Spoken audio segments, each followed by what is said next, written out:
Aloha and good afternoon. My name is Juergen Steinmetz, joining you from livestream.travel and eTurboNews.com in Honolulu, Hawaii. And as always, this is our daily update. And I'm joined by Peter Tarlow in College Station, Texas. And the most important part, before we get started, we need to know how the weather is in College Station. Well, I know the weather in Hawaii is always beautiful. In College Station, it's a little more irregular. But today it started out really cold, but the afternoon was beautiful. It got into the 70s, and we're supposed to have nice weather for the next 2 days. So the snow is gone, the ice is gone, and we're almost at spring. Now, all we have to do is recover all the plants that died because of the snow and ice storm that wasn't supposed to happen. But we're doing better. So thanks for asking. Lots is going on, though, besides the weather. Certainly in Texas, there's a lot of interesting things happening. As you know, Governor Abbott from Texas announced that as of next Wednesday, they will be Texas will be 100% open, and that masks are not required. Though the state is kind of encouraging you to use a mask, but it's kind of at your own discretion. And that's created a lot of controversy here. Some people, and I guess I could go the whole spectrum. So those who are very cynical believe that he did this in order to cover up some of the failures when we had the strange power outage and the snow and ice. And that's been basically the political conversation for about 2 weeks. And by doing this, he changed the topic. So that's one way of looking at it. Another way of looking at it is that all the closures have really destroyed, especially small businesses. And so there needed to be a balance between the medicine and the disease, and that it was just time to reopen. Many of us are getting vaccinated and move forward. Certainly, there's a lot of different sides to the COVID issue.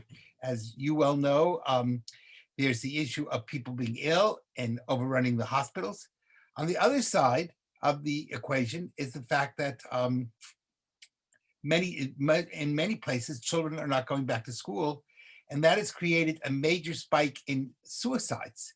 And some people are saying, you know, you can recover from COVID, but you can't recover from a suicide. And as you know, that child abuse and suicides and other things are up incredibly. I mean, the numbers are astronomical. And so that's part of this whole debate that has to be seen into it. And then we can throw in the whole border crisis and the fact that the Biden administration has opened up the border. We now have hundreds of kids coming with COVID who are being distributed around the United States. And so what we basically have done is we've imported a spreader situation. The largest numbers we've ever had are coming, and many of these children are coming unaccompanied. Large numbers of young women are being raped. And this is a really very dangerous situation. So on one side, we have the state of Texas opening. I believe Mississippi also opened up with us. In Oklahoma, I think, but I'm not sure of that one, may be opening.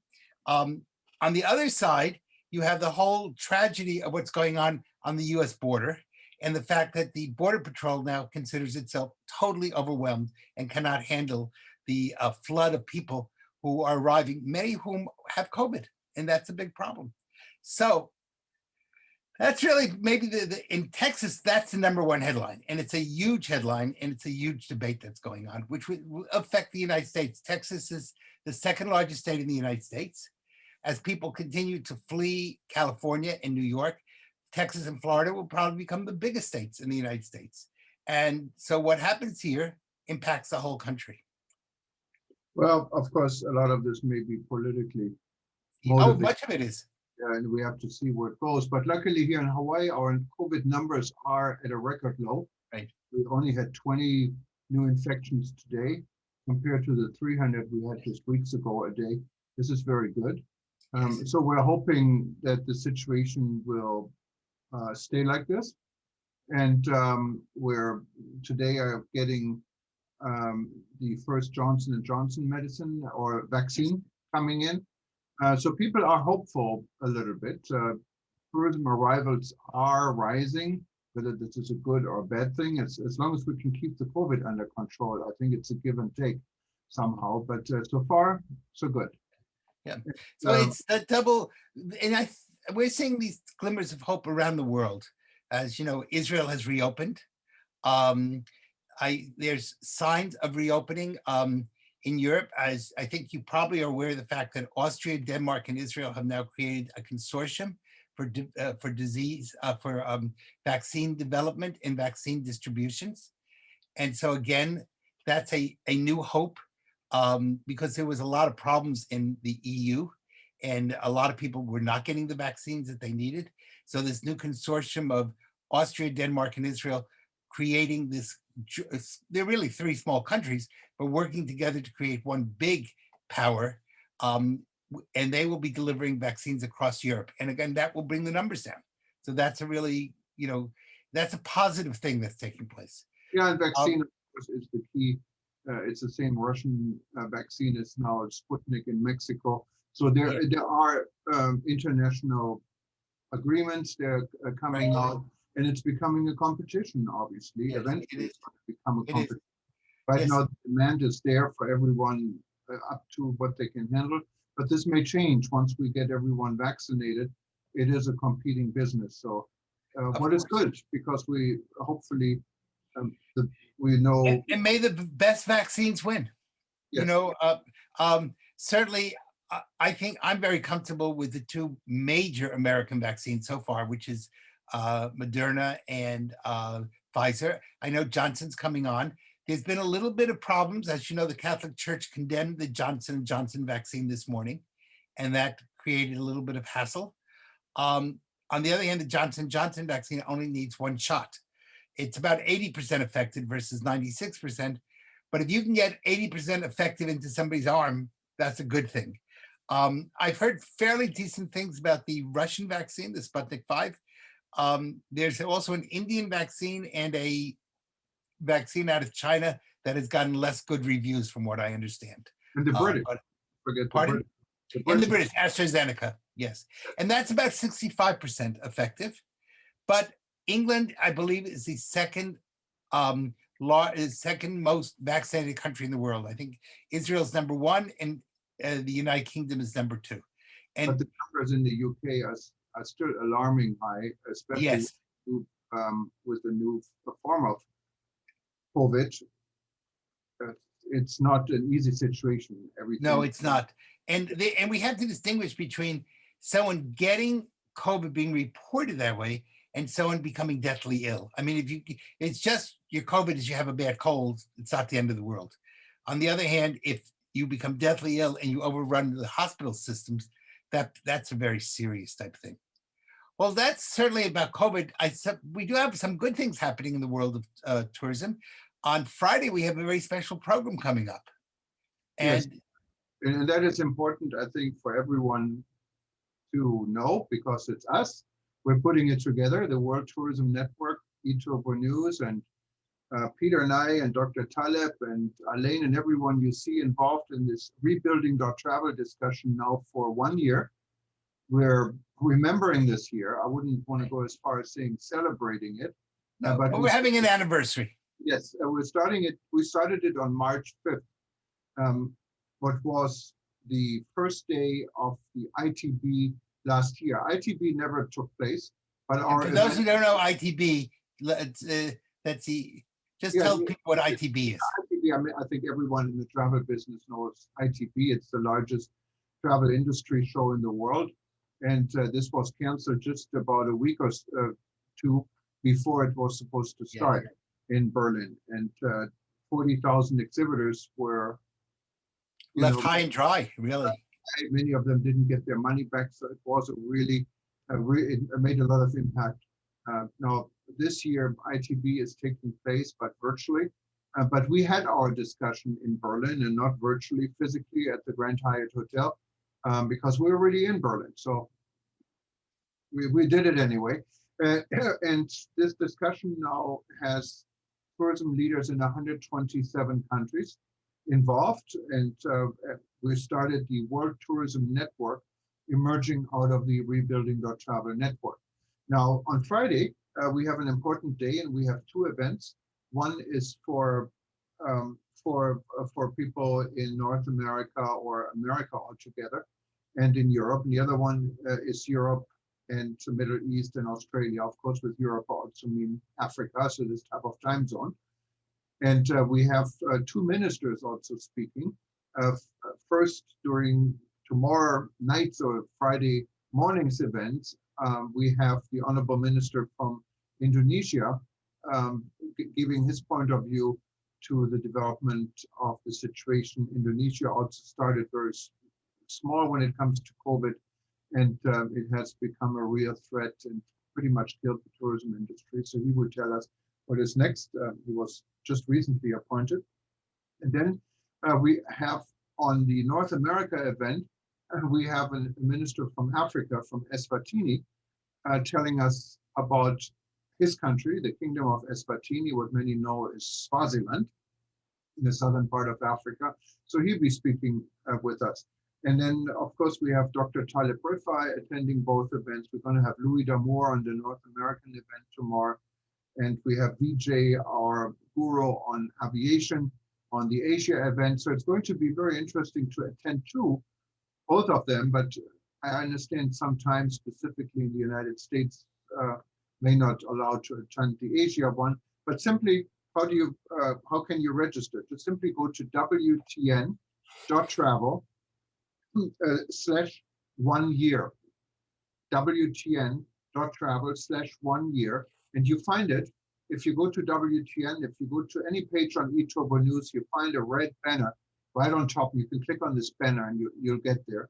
And it gives you a list of speakers. We're still updating it. And it also gives you a link to register. Well, it should be a really exciting program. So hopefully lots of people will attend. And certainly those of us who work in the tourism industry, this has been the hardest hit industry, probably of any industry, if you're counting hotels, airlines, restaurants around the world. And this is really a fight for survival. It's amazing if you think last year in January or February, tourism was the world's largest industry. And it's like a giant balloon that somebody put a pinprick in and just all the air went out. So this touches many people's lives. It's not only the traveler, but it's everyone who works in the industry, from people working in hotels and restaurants and booking centers and behind. So it's really important that people join. Other things that are going on, because that's as important as that event is, other stuff is still happening. There's a reported, it's not 100% clear yet, that there was a terrorism attack today in Sweden. And that's, there certainly has been some fighting going on in the Middle East. I don't mean the Western Middle East, but places like Iraq and Afghanistan. And so again, those would be somewhat challenges that the world may have to worry about, because these things spread very quickly. There was a rocket attack on an American base in Iraq. And so again, that's and that came only 1 week after the Biden administration bombed Syria.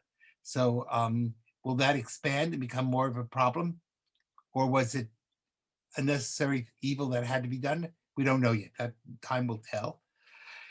And the cruise industry is struggling, because I see they've now canceled cruises from Southampton to the Caribbean. And so that's another problem or challenge that we're going to have to overcome. The cruise industry obviously has been hit very hard. And Thailand, also, of course, a major destination for cruise industry, is fighting to be allowed to reopen the industry. There's a petition going on, and there's all kinds of events and demands, and people are getting together and getting a little bit louder to get the government in Thailand to listen to them, so tourism could relaunch. There is more information if you wanted to see it on the Scroll Bangkok website. Our friend Andrew Woods has reported about it. He's the head of the Scroll Bangkok.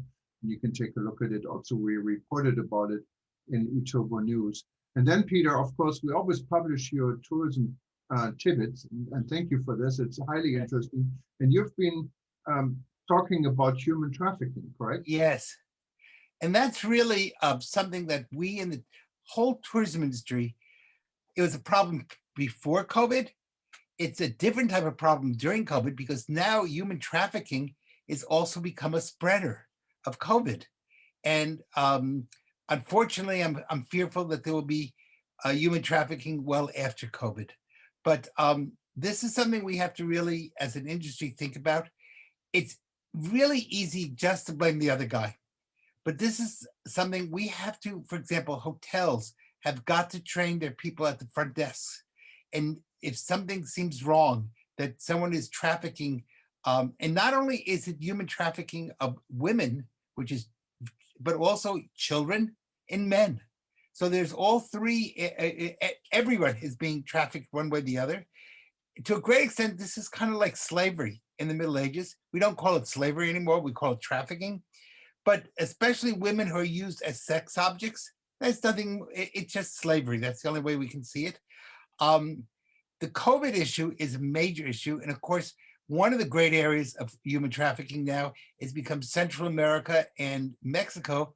And these people are being trafficked illegally to the United States with the coyotes.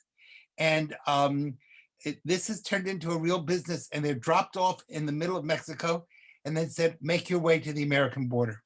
So there's rape going on, there's COVID going on, there's disease going on, there's slavery going on. And much of this, unfortunately, is also involved with the tourism industry. The other side of this, which is something we're not even thinking about, is often when there's a rush to the border on one side, the drug smugglers use that so that the military people go to that to stop that mass immigration. And then the other side of the border is used to allow illegal drugs to come in.